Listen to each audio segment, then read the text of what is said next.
everybody. We are live on Facebook. I'm Sunny Wilkinson. Welcome today to Lighten Up with Sunny Wilkinson and my wonderful, wonderful special guest. Before I introduce her to you, and notice we're both wearing fur for Christmas. Woohoo, baby! Before we get started with the levity and the joy and the celebration, this is our Christmas episode. I want to acknowledge that this is also a sorrowful day in our history. This is Pearl Harbor Day, and I want to acknowledge all of the families who have had veterans that passed in that day. And we want to thank you and thank you for your service and thank you for letting us honor the memory of that day. Um, so here's to you. And without further ado, my my very special guest. Man, I love this woman. She is a light. Miss Jamie Sue Seal. Hi, Jamie. Hi, Sunny. Welcome, welcome. I have to let you all know that we decided in honor of Christmas we were going to both wear our, they're not, they're really not tacky. They're kind of cool, right? Our fur Oh, Christmas velvet. yes. Yeah, no, not tacky at all. And even if they were tacky, we've made them cool. We And have and we made, should also mention that they're faux fur, not like oh, not oh yeah, well, it is mine gopher. Mine is gopher. are. Checking. And tell us about that uber cool necklace that you have hanging around your throat. Oh, isn't it beautiful? It's gorgeous. So my partner in crime, in business, is Susan O'Rourke, and she and I found this at oh, man, what's it called? Well, it's at Traverse City, the Grand Traverse Tower, whatever that hotel is there. But this was in a gallery there, and we both fell in love with it. And I kept trying to talk her into buying it for herself. And we just kept going back and looking at it, and she finally decided, no, I can't do it. I can't spend the money on it. And a couple months later, it was my birthday, and she presented it to me. So Oh. I love it. It's a double chain, so it can be worn like as a pendant, or it can be, worn with my fake fur. That is a very soulful present. Yes, yes, So it's I really cool. love to start the show with a quote. And Oh, it makes me happy to do that. And I just love this one. Here is Jamie Sue. Jamie Sue Seal has a voice so full of grace, it could make you cry.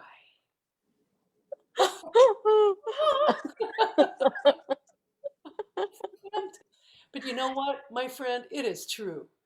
oh, You have grace around you. I love that. that's so sweet. That yeah, that was really sweet. That was um a writer for the City Pulse who isn't there any longer. I can't remember what her last name was, but her first name was Carla, and Carla. she came to see a performance. Oh, okay. Yeah, so Beautiful. she's the one My who husband put is that quote. signaling me something. He's producing downstairs. Sure. Are you on my professional page? And it says I'm live on Facebook. Hmm. I'm going to trust that we're on live. It says live on Facebook on my screen anyway. It does But as well. yeah, Ah, the wonders of technology. I am not going to get my knickers in a twist here. we can maybe do a shout out. I know Susan's actually driving back from Pennsylvania, but she's Okay. in somewhere in Michigan now, and maybe we can do a shout out to her and ask her to type in the chat if we're on, and she could let Ron know that if we're actually. Thank you, Susan, in advance. That would be great. All right. So, just so you all know, to be organized and professional, I send out a set of questions to the people that are going to be on my show in advance. They're just food for thought in case we hit a dull moment, which we never have so far. But Jamie Sue answered these, and I just thought it would be interesting for you to hear one that I loved. Um, and this was talking to students and young people coming up in the business about professionalism. And Jamie Sue said this: developing professionalism starts with integrity. Do what you say you're going to do, be committed to your commitments, and be honest when things get too heavy. I love that. Yeah. Yeah, it's something you got to learn along the way. It just treating people with respect and doing what you say you're going to do, no matter where you are in your career journey, is really important.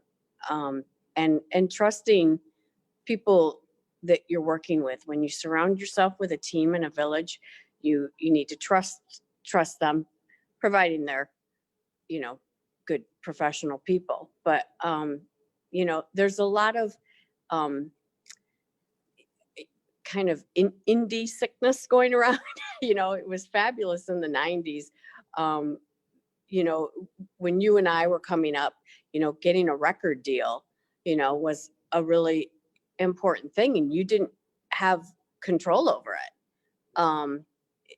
So when the time came where we could all start doing things independently, it was a blessing and a curse. And now over the last 20-25 years, people have found that new people to the business have found that it's maybe not necessary to listen to the wisdom of the past. But I think it's just really important to always do your best in whatever situation you're in. And if and once in a while we hit some bumps, or we hit something that we can't quite handle, or you may have to back out of something or break a contract, God forbid. But it happens sometimes, and you just have to you know um stand up and be committed to your commitments. Either way, no matter what it is that you're going to do, if you have to back out of something, make sure that you're honest about what the reason is. But for the most part, stick to it. Do what you say you're going to do. Don't just get caught up in what the glitz of you think it's supposed to look like. Boy, isn't that the truth? When I was coming up, I remember that old aphorism: be careful how you treat people on the way up, because those are the people you're going to be hitting on the way On down. the way down, right? And that seems harsh, but I, especially with younger students that don't have, they're used to their parents taking care of them. They don't have Hmm. discipline. They certainly don't know how to keep a calendar. And Right. I try and use it when they've missed a couple lessons or they've blown something off as a learning curve, and say, you disrespected me. That's not okay. In the real world, people will cut you off for that. So let's Right. give you skills so that this doesn't happen again, Hmm. right? Yeah. And learn how to take a phone call and make a phone call. I mean, I personally love text messaging too, but it's almost like being tapped on the shoulder all the time. For me, text messaging is something that I feel requires most of the time an immediate answer. And it's sometimes it's sometimes like you're getting, you know, calls, you're getting emails, you're getting text messages. Um, It's it's overwhelming. hard. Right. It can be, and you have to learn how to organize that as well. But with younger people, you do really need to learn how to take a phone call and make a phone call in certain incidences. I think, Facebook yes, messages too. I think you're so right. And this is going to sound so old-fashioned, but it really just goes back to learning manners, Yeah. right? And manners and showing respect, and manners do show respect. Right. Right. Yeah. Well, it's part of developing a relationship too. You Yes. it's really difficult to develop a relationship through text messaging, and so much can get lost in just a black and white text. And I've been guilty of it myself sometimes, but for everyone in the business, it's really important to have a conversation and connect. I will say it again and again. Connect. Because we're human sentient creatures, right? We look at physical cues and eyes and smiles and brightness, and we crave intimacy. Yeah. Well, I mean, I will say it's not because I'm excited to necessarily hear from you. I mean, I don't need for you to call me. It's not about me. But as a presenter or as a venue who's going to be presenting you, whether you're working with an agent or working with a presenter directly, if you're booking yourself or doing your own promotion or doing an interview or what have you, it's really important to convey who you are to the people who are going to be working with you. It's hard for them to get excited about, oh, I had a 4-hour text conversation with Jane Smith, and she's going to be on our stage next week. You can't get excited about that. So a conversation with someone is really paramount.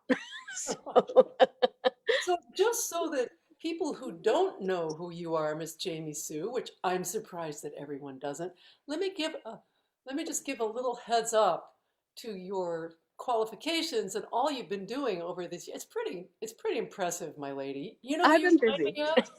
You remind me of Betty Carter. Oh, hey. Right? Look at that. Because Betty Carter was one of the first women that just went, I have had enough of this. I'm going to start my own label. And she just took care of business. Right. Accord. And she was one of the world's most remarkable forerunning jazz singers, right? Yes. Okay, so I'm just going to read a little bit of this so I don't miss anything. Okay. All right. Jamie Sue is the founding artist and senior agent at Smoke and Sled Dog Records, which I love. That gives you an indication into your personality. Yeah. A boutique booking agency, an indie record label based in Michigan. Okay, so she's trained in vocal performance for 10 years.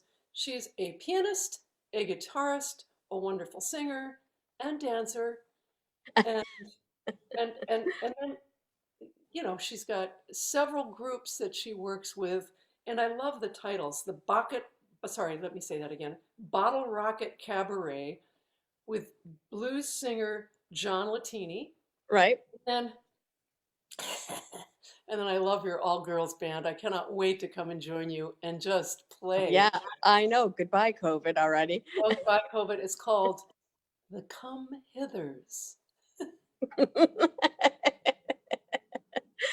I know. I love coming up with baby. Move those hips. That's right. I love coming up with names like that. It's fun, It's so yeah. It's Smoke and Sled Dog Records. We've actually added on Smoke and Sled Dog Records in touring just this year because we do have some people that we work with who are under contract with other record labels too. So, and that can sometimes be a little confusing, but Smoke and Sled Dog Records opened its doors in 1999. So we were reluctant to change the name entirely. So we've just kind of added on and touring, onto the end of that. But yeah, I've been busy and I don't slow down very often. So you have in your roster, how many people? You know what? I think it's 13, but they come in a number of different configurations. So I sometimes, I sometimes can't remember exactly how many, but it's somewhere in the range of, I think 13 maybe. They perform as solo artists, they perform in bands, they perform as duos or trios or large ensembles, so sometimes it's like having 46 people on your roster. Right. I mean, we're full up. We're definitely at the our plate is full because we we strongly believe in being able to give everything we can give to the people that we work with. And we believe in everything that in every single one of our artists. We don't take on anyone who we can't get behind 100%. And we are, willing and able to be there to lift up everyone that we work with. We want to be available and, just always be in their corner, cheering them on and doing the best that we can to provide work for them. Oh, well, I can attest to that, right? And but artists can become, sorry, I have to adjust the a little bit. Sure, no problem. Wardrobe default. Artists can become sort of ivory tower, lonely pillars unto themselves if we're not Sure. careful. And I think one of the things you offer, Jamie Sue, is you care immensely about every one of your artists. And you lift us, you really truly do lift us up when we're feeling a little low or we're undervaluing ourselves, which is Sure. mostly what happens with artists. We Yep. take all that big creative force and turn it inward rather than outward sometimes. Right. Right. And you are a beautiful force. I've heard so many stories about you popping in when most needed to help heal some pretty severe artistic wounds. And now these people are flourishing and thriving again. And that is Yeah. such a gift. Oh, that's so sweet. I mean, I think it just comes from, um, with Susan and Tina on board with me too. It just comes from, we've been in that place. When I started, it was, I was kind of knocking back and forth between Nashville and Michigan, and really kind of wanted to be in Nashville, but because of Kirk, my husband, and his business, we really couldn't ever make the full-time move down there. And because of that, I kind of didn't ever get rooted in a strong music community in either place. And so I oftentimes did feel, like a solo ship, in the harbor, kind of drifting about without a lot of support. Isolated, a little isolated. Absolutely. And, we are, we can know how to, definitely as creative people, we know how to be real jerks to ourselves too. And so, so I know what that feels like. I know what an artist needs. I never try to, feed anybody a line of bull that isn't true. I just always want to remind everyone of their strengths and to just realize that, we've got your back and we are here for you as much as we're able to give. We try to do that. And so, been there, done that. I honestly love this part of my job as much as being a performer. The performer part does oftentimes have to take a back seat. But, I mean, it is what it is. I also should add, I'm not really a great guitarist or pianist or, I'm really just, I'm okay at all those things, but Functional in all styles, as I like to say. yeah, I mean, I can play piano. I can play guitar. I'm actually my newest passion in the last couple of years is playing bass. So, that's something that I'm, kind of moving towards going to be my next thing, is playing Cool. bass. But, yeah, and I had a degree in dance. I was a good dancer. I wasn't a great dancer, but, I was a good dancer, got a degree in dance and also have a degree in or a certificate of management and, arts management from University of New Orleans.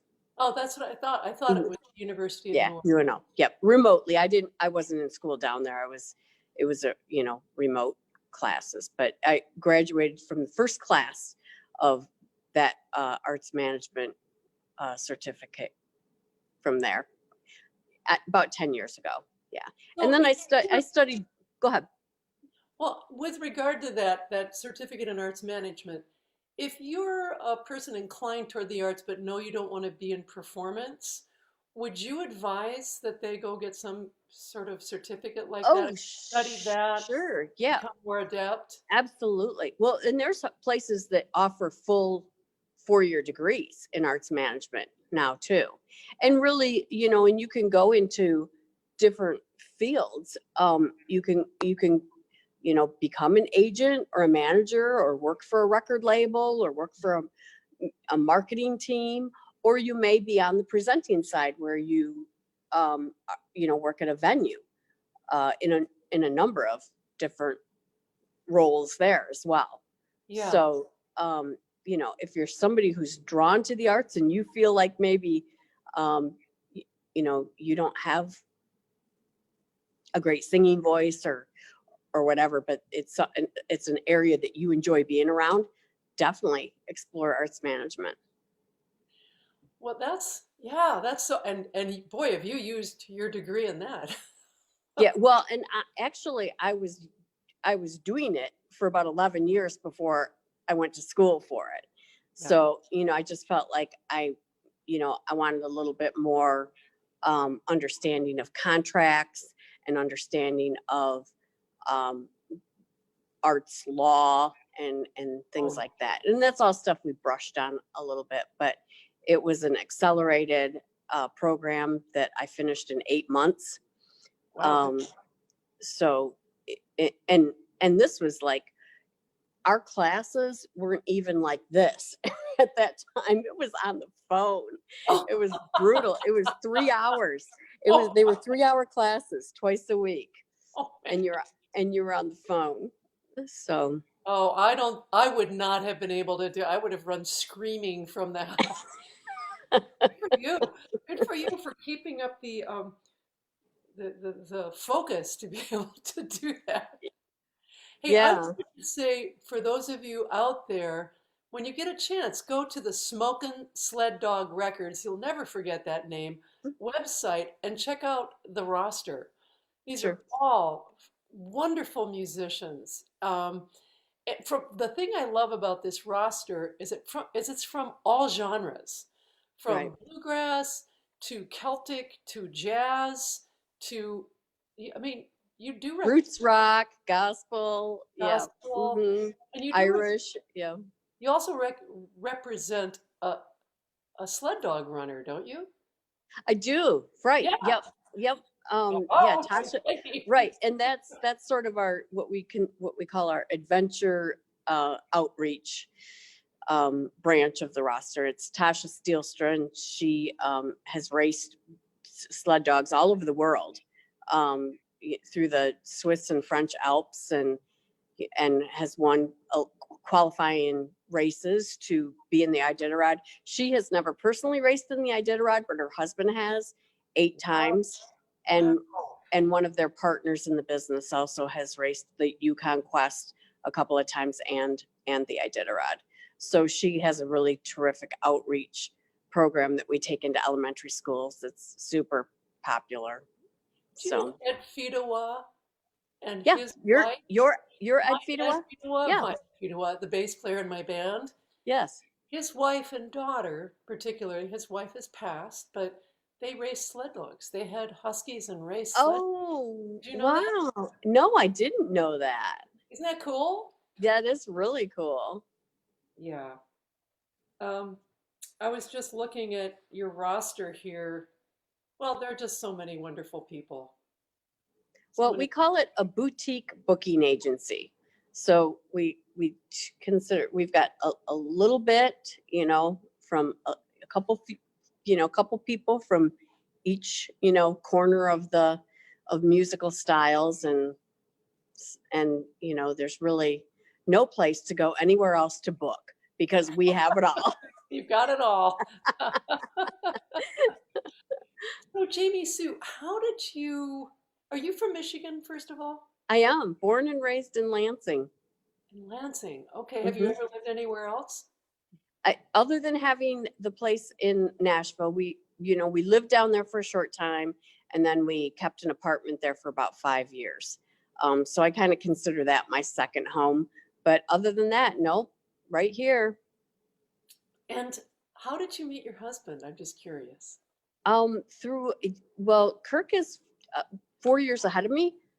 We went to the same school, went to the same high school, but I didn't know him in school. I mean, I would have been in junior high when he graduated.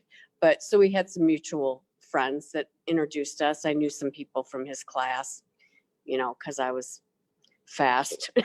but yeah, so I met through some mutual friends, and we are celebrating our 34th wedding anniversary on December 15th.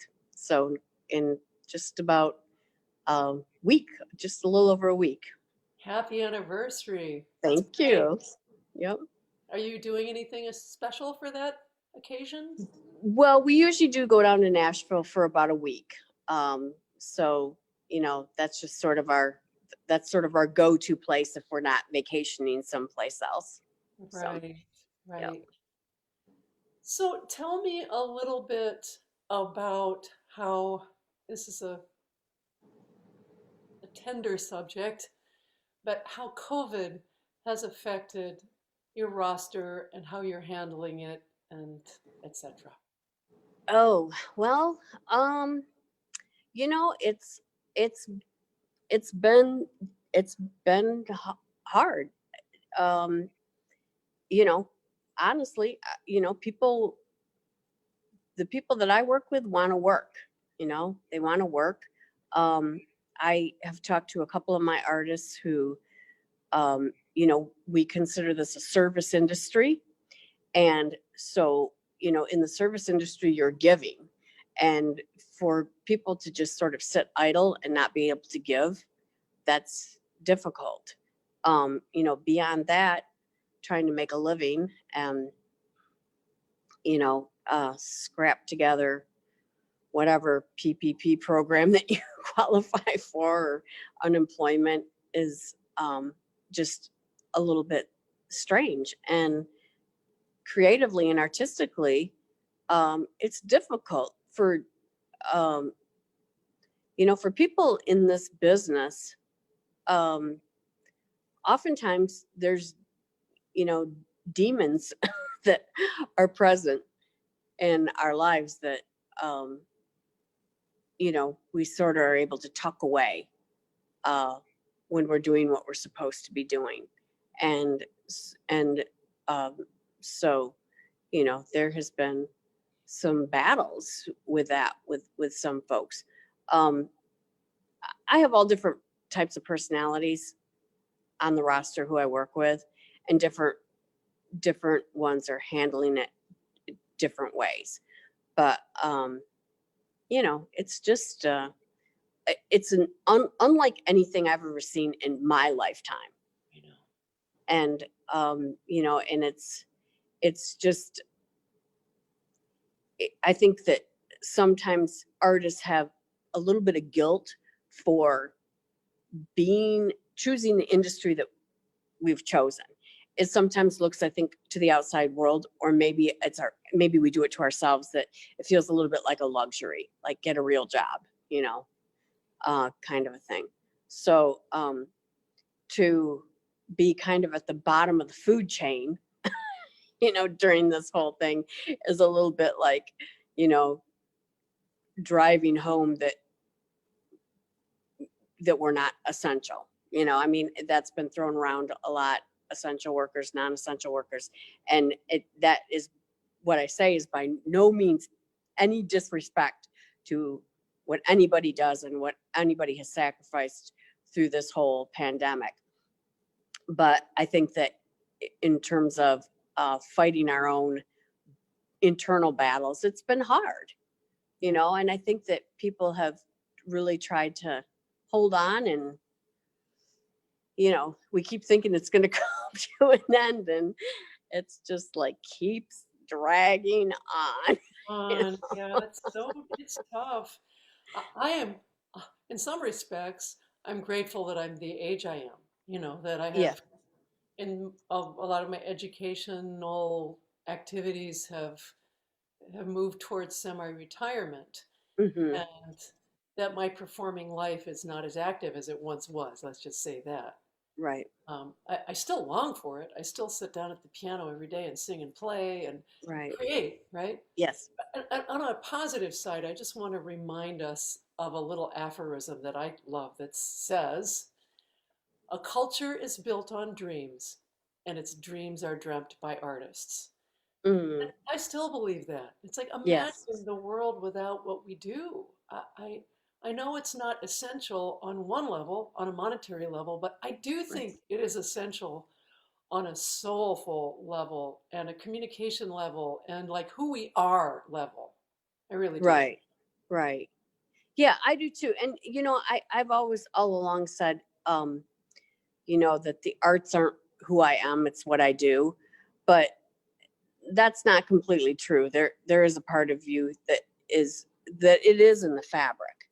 Um, and and I think that people don't realize how much the arts are around us all the time, even in COVID.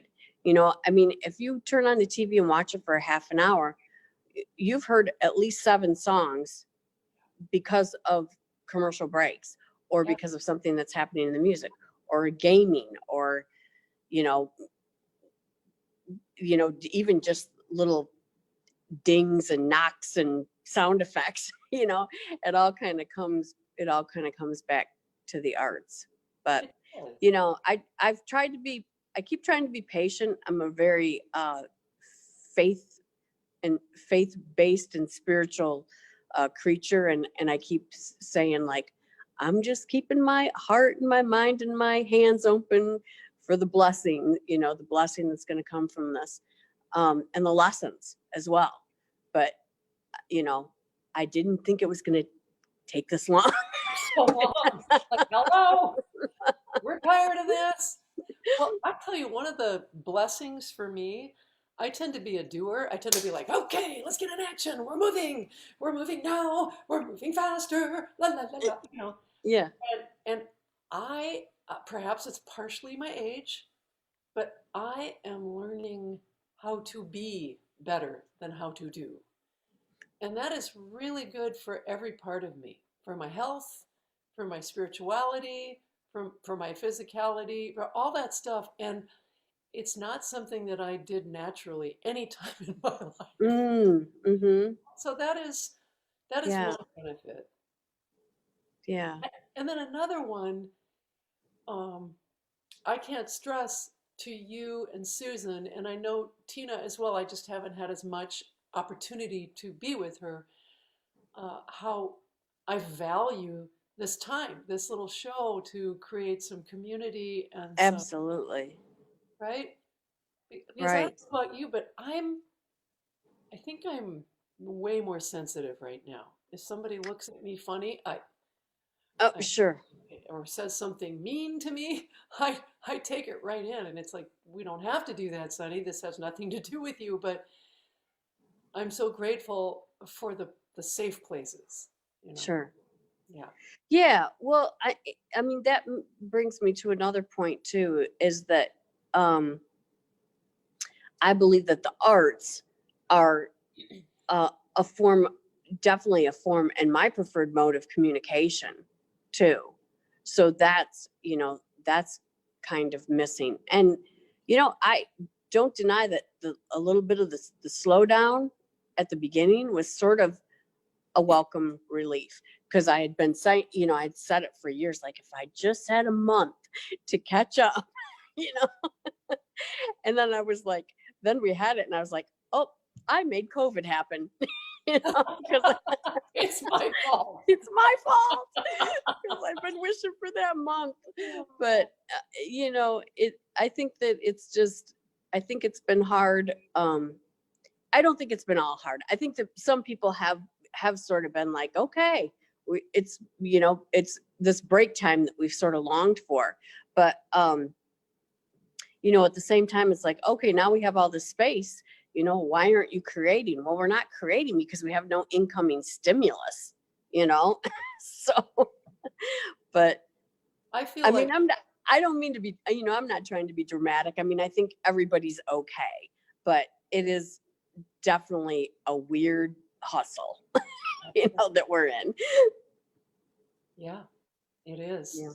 And I'm so grateful that my husband and I share the space. Sure. He's a big creative impetus for me. He's so disciplined. He's down playing the piano every day. And That's great. this guy is hitting his stride as a pianist in his late 60s. And Go, Ronnie. he has injuries to his shoulder and injuries to his wrist. And he's like, he just creates right through it, right? Yeah, go Ronnie. Yeah. and and and and it's sort of inspiring me to sit down, and I'm playing piano with the dang metronome going, okay, if you're gonna play, play, don't be a hack, Sure. and it's really good for me. That's awesome. That's great to hear. I don't know if you do this, and it's occasionally I am, well, hello, I'm my worst enemy. I'm so self-deprecating. It's like, really? Stop that. You can play the piano. Play the frickin' piano. Play the piano and stop whining about who you aren't. You know, I'm not Ella Fitzgerald. Oh, poor me. Right. Yeah. No, I think that, I mean, you're asking me, do I do that to myself? Is that Yeah, what you're asking me? yeah, Yeah, for sure. Definitely more than I would like to admit. And I've listened to people who have said things. I mean, I think that you can have 10 people telling you how wonderful you are, and you have one person who says something a little sideways, and we latch on to that one thing, you know? So you got to be really careful to weigh out the good stuff that people are saying and the maybe, you know, passive aggressive or something a little negative thing too. But, I've always had a pretty decent amount of self-confidence, and have always believed that you really, you know, you got to be able to sell it in order for your audience to want to buy it. So, that's the approach I've always taken. But I've always had some more insecurity about, performing with my instrument, because I haven't put the time in. Like you were saying, working with the metronome, I haven't put the time in to be, I'm not one who like loves to play my guitar.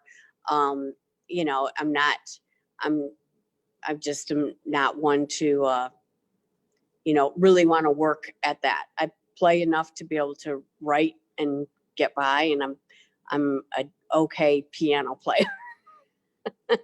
But I'm going to be a badass bass player. Let me tell you that. I mean, my voice was my instrument, and that's what I relied on. Unfortunately, I relied on it to the point that I didn't do the work to be able to accompany myself. So for lots and lots of years, I always had to rely on someone to accompany me. Or felt that I needed to have someone to accompany me. So that has been, something of a regret, but also something that has inspired me to work harder at what I do and build up some confidence, so that, if an opportunity comes along, I'm ready to take it and not have to scramble looking for someone to, be there for me. yeah. Right. I know what you mean. I do know what you mean. Yeah. So I realize that I have not played one of your tunes yet. I've so enjoyed. Oh. So this is your tune, Pie Town, with Oh, John yeah, yeah. Sweeney, right? Yes. So let's play a little bit, shall we?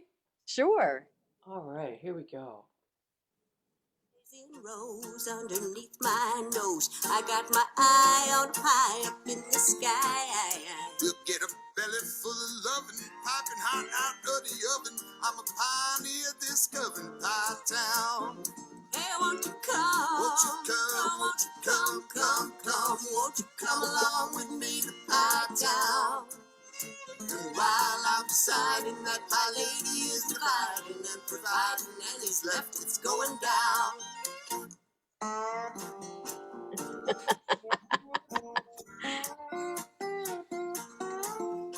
Yeah, baby.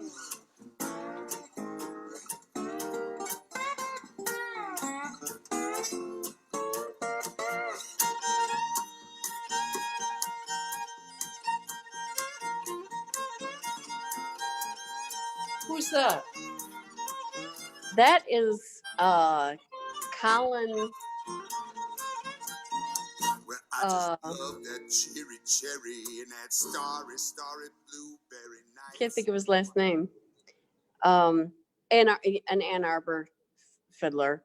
That style is not exactly representative of my career, but we wrote that piece specifically for the movie, the documentary, Pie Lady of Pie Town.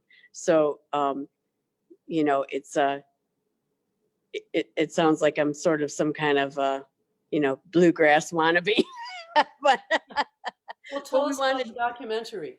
So it was it was for a documentary that came out I think 4 years ago, and it was from photographer and filmmaker Jane and Dick Rosemont, who used to be in the East Lansing, Okemos area, now living out in Santa Fe. And I worked for them when I was 19 years old. Wow. And Dick owned Flat Black and Circular, great record store in East Lansing. And at one point they had the Odeon Theater.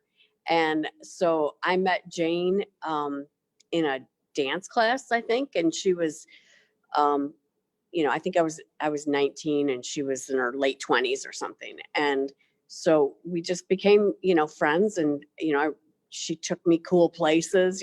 She was a photographer who took, pictures of Adam Ant and, In Excess and Men at Work. And so I got to, tag along with her. Photography is one of my interests as well, so, and Jane was is still a great professional artist and photographer, and now an award-winning filmmaker. So she was doing this film called Pie Lady of Pie Town about Pie Town, New Mexico, and this woman who was doing this, running this pie shop in this town. And so, I just said, hey, do you need a theme song? And so John and I wrote the theme song and presented it. I knew it was needed to be something rootsy. So, John is a great, great writer, lyrically and musically. And so, being able to glom onto anything he ever does, I usually put my contribute when he and I work together. I come up with the, this much of it, and I go, okay, here you go. You take care of the rest of it. Otherwise, I would never get to contribute. It would just be all him because he's so fantastic at it. So that film was awesome. It won, I mean, last count, I think it won like 17 awards. There was some kind of qualifying factor that had something to do with the Academy Awards, and we won 2 music awards. So it's fantastic. Yeah. Congratulations. Yeah. That is interesting. That is not easily found in your bio material. I didn't find that. Oh, well, I'll have to get after my agent. Yeah. What's wrong with her? Well, that is so much fun. And that leads me, we must and absolutely have to talk about your latest record. You also have Fly Away and Icebreaker. But your latest one, I'm sorry to end the flow here, is Reckless Flirtations. Yes, the post-Victorian woman's guide to reckless flirtations. And I just love the vintage quality of all the tunes. They feel like Mae West is going to pop out and sing a few numbers, right? That was my intent. And they're so much fun. And you wrote like half the tunes on these, didn't you? Yeah, I think I wrote 6 of the. I'm trying to remember how many's on here. There's 14, and I think I wrote 6. I'm not somebody. I love to write. I love to write a good song. Yeah.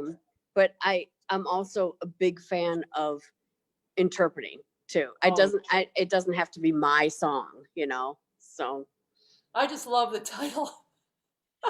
Thank you. All right. Now that you're dead, I don't miss you at all.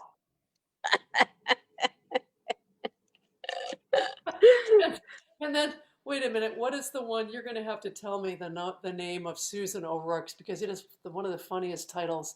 When I read it to my husband, he just belly laughed. You have to tell them Oh the yeah, it's a song called "You'll Never Be the Man Your Mama Was."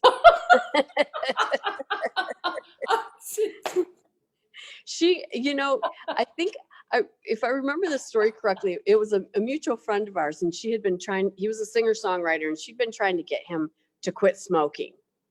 And so he said, I can't remember how the whole thing came together, but he said, she said, if you quit smoking, I'll write you a song. And he said, well, can I come up with the title? And she said, sure. He goes, okay, well, I already have it. I'll give you the title and you write the song. And he said, you'll never be the man your mama was. And she created this great song around this title. Another fabulous writer. She did. Yeah, She totally did. I think I did two of John Latini's songs and one of Susan O'Rourke's songs on this record. And they're, they just fit perfectly into the theme of what I intended this record to be. I'm still, this record still hasn't officially been released because I'm busy. Mama comes last, I'm busy taking care of other people. But I love this record. It was the first one that I produced myself. And and I did my own photography. Oops, that's Mike Ferris's CD inside my record. Where it belongs. But and Eric Sines did the hold it up higher so we can see it. Eric Sines did the design. He always does all the great designs. And I even wanted,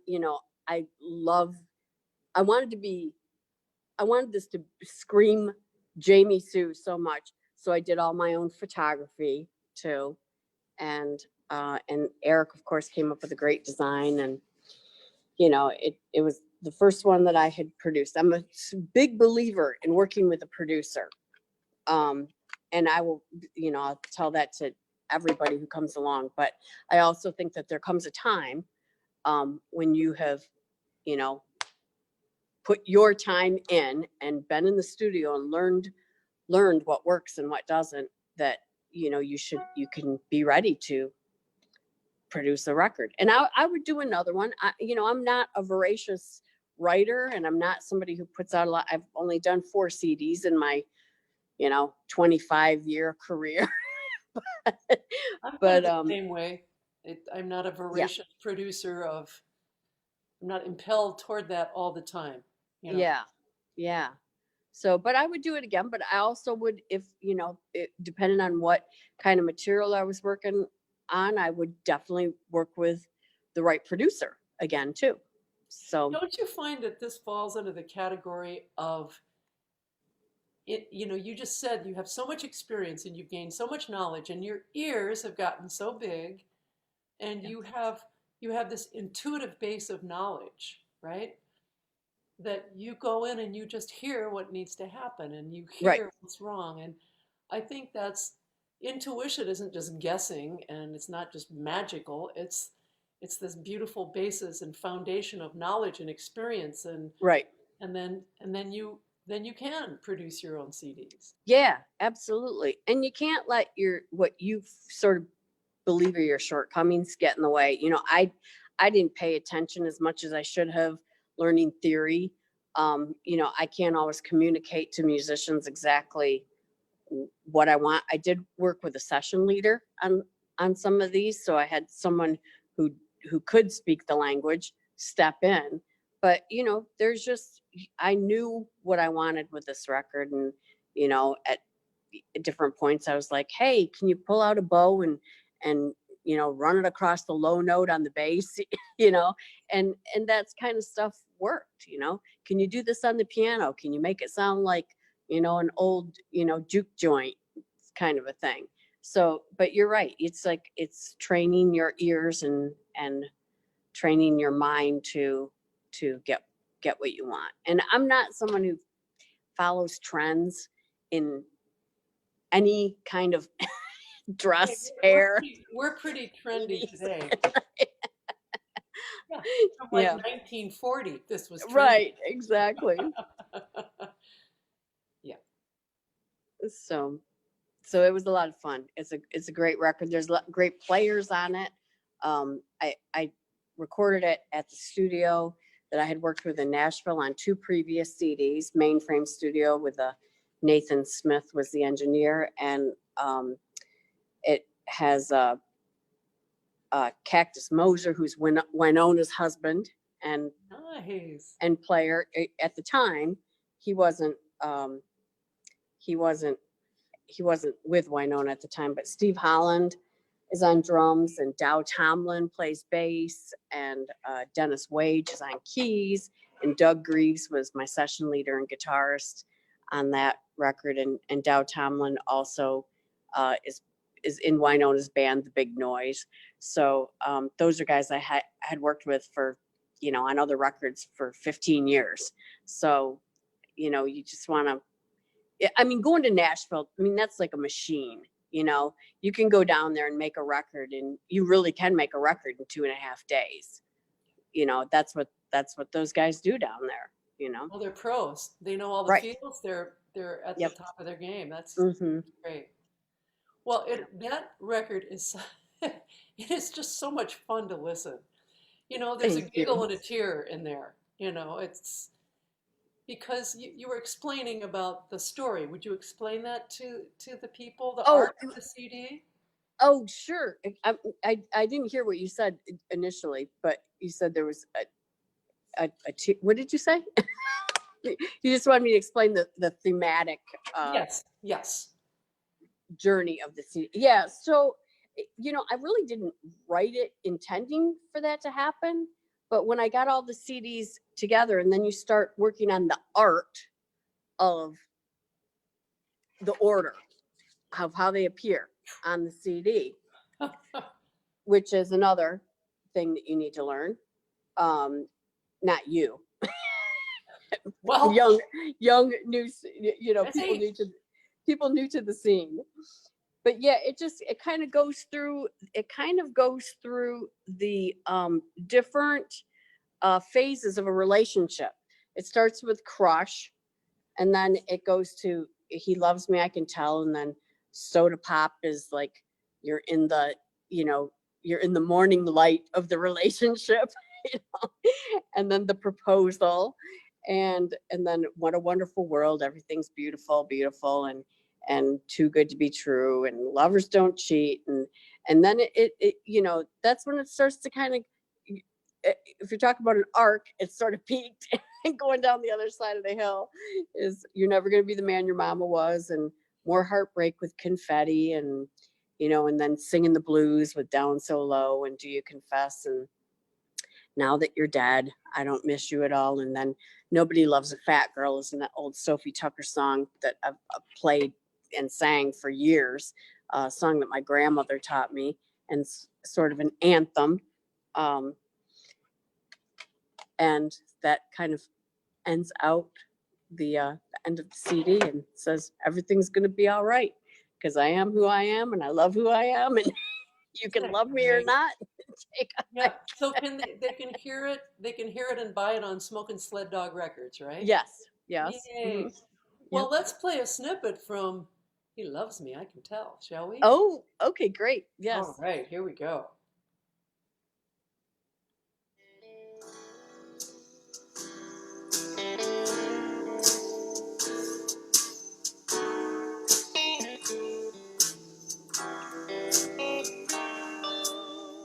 He loves me, I can tell.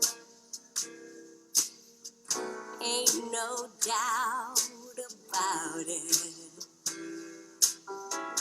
Ain't no other logical explanation I can think of. He loves me, I can tell. I'd bet my last dime on it. Let them come and take me away if I'm wrong. I can tell by the way he whispers my name, soft and sweet like a gentle rain. I can tell by the way he kisses me slow in the middle of the street, so everybody knows. I can tell by the way he tickles my toes and tickles my. Oh, I hate to stop that. That is wonderful, man. I just really love the the vintage, the 30s feel and the way they're playing and the waver on the guitar. I'm not even sure Yeah, what the effect is. yeah, It's not a wah wah, but it sounds kind of Hawaiian and just right. very, very fun. Yeah, isn't that great? That's a great tune by Tom Sturdivant, um, who's a who's a writer in Nashville who's got great songs. And our friend and somebody that I work with, well, Annie Selleck, has recorded 2 entire albums of Tom Sturdivant songs, and he's just amazing. He's writes these just really cool tunes that just knock you off your feet, and you think, where did this, like, how, where did you excavate this from in your brain? you know so Annie has recorded that song as well, completely different version. While mine's more cabaret, hers is kind of got a swing feel to it. I have I have one of those records Yeah, attributed. she did Yeah, one with the Hot Club of yeah, Nashville. it was Hmm. wonderful. Yeah. Yeah. Well, I also, before we have to say goodbye, I want you to talk to people about the songwriter camp that you have up in northern Michigan. And I know Oh, COVID has affected it, but I think for the future, people are really going to want to know about this and join in. sure. Yeah, absolutely. So it's a songwriters retreat. We call it camp, song camp for adults, for grown-ups. And it's called Above the Bridge Songwriters Weekends. And it runs for 2 weekends in June. And it was started by um, SG and Rachel Wood, uh, who their duo is called the Hummingbirds, and they were from the Detroit area and now live in Florida. But they started it, and John Latini, my duo partner, has been on the staff for all the years that it's been happening, and I think we're on like year 12 or 13. I think the first year was 2008. And there's been a lot of people involved, a lot of from the roots community, a lot of songwriters involved: Annie and Rod Capps, um, Jill Jack, Dave Boutet, Chris Buhalis. A lot of those folks have been on the staff, as well as folks that have come up from Nashville or Texas. And we get people from all over who come: California, Maine, um, Florida, Tennessee, Wisconsin, and then, of course, a lot of folks in Michigan. And it's in Curtis, Michigan, which is kind of by Seney Wildlife Refuge. So it's just about an hour um, west of the bridge. And it's at Chamberlain's Old Forest Inn, which is this beautiful inn on the lake. And people come up from Thursday through Sunday. Sometimes they do both weekends. We have weekend 1 and weekend 2. And we have usually 4 people on staff. They get lots of one-on-one attention, and we do 4 workshops throughout the weekend that they're able to learn different techniques, whether it be performance, whether it be songwriting, whether it be writer's block, or different ways of playing guitar or recording. I mean, it's everything. And then there's a whole bunch of electives. They get a lot of open mic time. We do a staff concert at the beautiful Erickson Center up there. Now they're building an actual theater in the town. And the town has just embraced the musicians of Michigan, but now even beyond that. And it becomes like a real thing. Like, they're a family to us up there. Bud and Kelly Chamberlain run the inn, and they're the ones who sort of set the tone for, both weekends. And John Latini usually works as the coordinator, and I do the marketing. And like I said, all those other folks are integral parts of, the staff as well. Well, I want to come and do it. That sounds You should. fabulous. My goodness. What about, can they find that if people are interested? Can they find that a link on Smoke and Sled Dog Records? Not on Smoke and Sled Dog Records, but there is a Facebook group and a Facebook page called Above the Bridge Songwriters. Above the Bridge Songwriters. Right. And then if they go to Erickson Center for the Arts website, that's who actually owns the camp and funds all of our activities.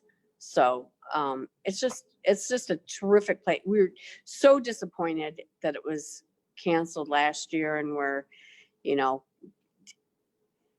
it's kind of close quarters, so we're not really sure what's going to happen this year yet. But right. We're just. Well, it sounds fabulous, and hopefully we'll just come back with a vengeance as soon as this race is over. Right. Well, my darling Jamie Susil, are we done? We have killed another perfectly good hour on Lighten Up with Sunny Wilkinson. And I was wondering if there's anything that you would like to share or impart before we have to say goodbye. I know it just seems like we started talking. I know. I mean, I could say lots, or I could say nothing. I know what I want you to say. I read on your answers to these questions about how you approach practice, and I love it. Would you share that story? Okay. Absolutely. Yeah, I don't mind patting myself on the back for that little stroke of genius that I had. Yeah, that's great. Because self-motivation is sometimes difficult when it comes to things that you are trying to do for yourself. I can work all day for somebody else, but oftentimes if I've worked 9 or 10 hours on the business, which is, kind of a dry, I mean, it's a cool business to work in, but it's like any other admin kind of position. It's sort of dry, and you really have to be focused in order to get done what you need to get done. Well, at the end of the day, when it's time for me to go down and practice, kind of making that mind switch to be, well, now we're going to go practice.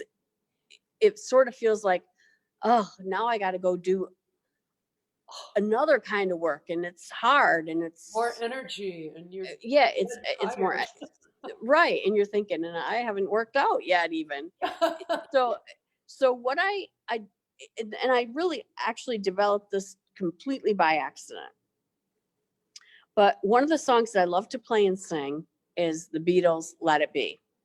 And so I made a deal with myself, and I said, if you go down to the studio and play and sing through Let It Be one time, and then if you don't feel like practicing, I've let myself off the hook.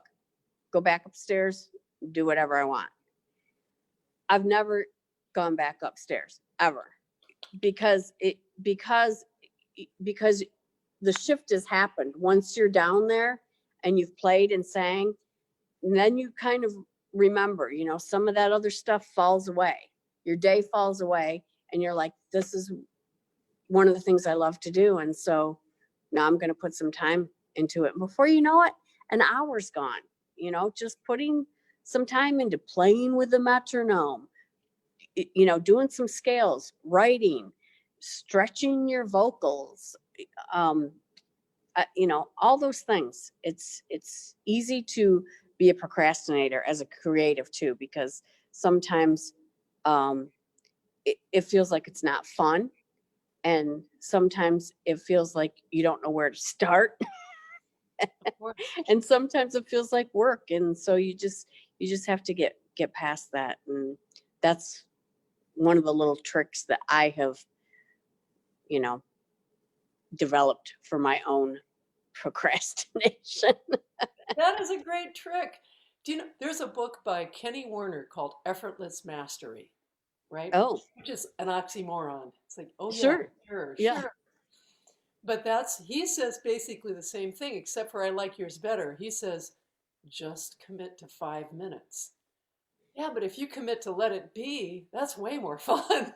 You know, Right. just play through let it be, and you're going to Yeah. be okay. Yeah. Yeah, Yeah. that's So, wonderful. Well, Jamie Sue Seal, it has been, wow, has this been fun. Thank you so much. And I love that we dressed alike. It's so adorable. I know. Oh. I know. I said to you last night, I'm like, should we wear the same? Should we call each other and tell each other what we're wearing? And then you said, do you have something with fur? And I'm like, I do. It's We're gonna have our Christmas. own holiday office party. Well, I always have to thank Jamie Sue Seal and Susan O'Rourke and Tina for their work, for all the artists on Smoking Sled Dog Records and helping me with this project, not to mention Always happy my to. own projects. And I want to remind you that my dear friend Kathy Siegel Garcia has her live on Facebook shows. She's probably nearing her 200th guest. She's remarkable. Unbelievable. Um, and then also, I want to let you know that we're taking a break for the holidays, and we will be back on January 4th when my special guest will be Mike Aia, who is, I just love it, salsa Cuban musician, plays guitar and sings with such soul. And his band is called Orquestra Ritmo. So that is going to be a wonderful and delightful change. And maybe we can even get him to teach us some salsa dancing while we're Ooh-wee. in cloister. So happy holidays to you all and Merry Christmas and be well and be safe. Thank you so much for joining us. Thank you, Thanks, Jamie Sunny. Sue. Thank you. Bye bye. Mwah.